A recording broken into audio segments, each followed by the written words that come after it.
வணக்கம். வாழ்க வளமுடன். டெய்லி லேர்னிங்கிற தலைப்பில் இப்போ ஒரு சின்ன சந்தேகம். அதாவது நம்ம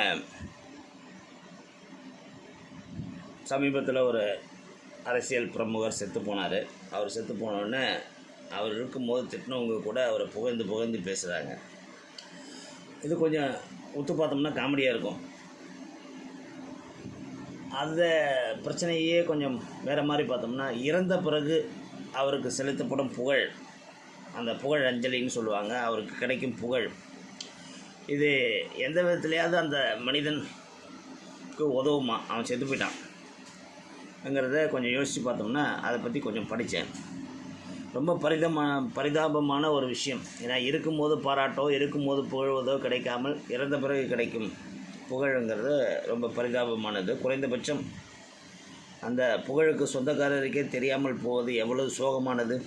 கடைசி வரை வறுமையில் வாடி மனநிலை பாதிக்கப்பட்டு 1890 தற்கொலை செய்து கொண்ட வான்கோ என்ற ஓவியரின் புகழ் இப்படி தான். வான்கோ இறந்து சரியாக 100 ஆண்டுகள் கழித்து அவர் வரைந்த டாக்டர் கேஷே எனும் ஓவியம் ஒரு ஏலத்தில் 360 கோடி ரூபாய்க்கு விலை போனது. இது கின்னஸ் ரெக்கார்டு. வான்கோ இறப்பதற்கு சில மாதங்களுக்கு முன் மனநோய் மருத்துவமனையில் அவருக்கு டாக்டராக இருந்தவர் தான் அந்த மாடல் ஆக அமர்ந்த கேஷே.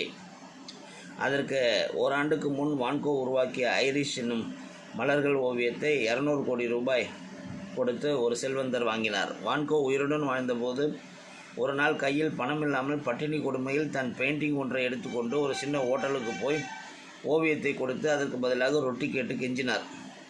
இதுக்கெல்லாம் ரொட்டி தர முடியாது என்று மறுத்த ஹோட்டல்காரின் பார்வை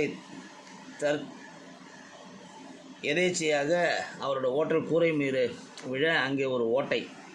அதை இந்த பெயிண்டிங்கள் மூடலாம் என்று நினைத்து ஓவியத்தை ஹோட்டல் முதலாளி வாங்கி கொள்ள கலங்கிய கண்களுடன் ரொட்டியை பெற்றுக்கொண்டார் வான்கோ. இது வரலாற்று நிகழ்வு. இப்படி தான் அவங்க செத்த பிறகு கொண்டாடப்படுவாங்க.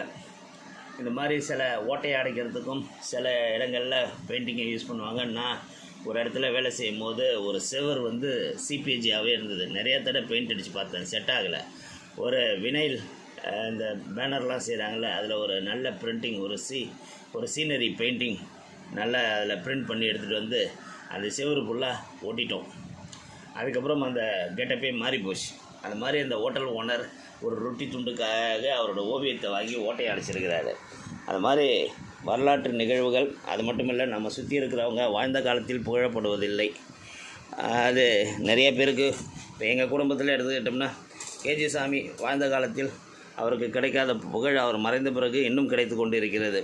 அது மட்டும் இல்லாமல் இன்னும் பல பேரை சொல்லிக்கிட்டே போகலாம். ஆனிமன் அவர் வாழ்ந்த காலத்தில் அவ்வளோ பெரிய புகழை சந்திக்கலை. ஆனால் இன்றும் நாம் அவரோட பேரை சொல்கிறோம், அவரை வணங்குகிறோம்.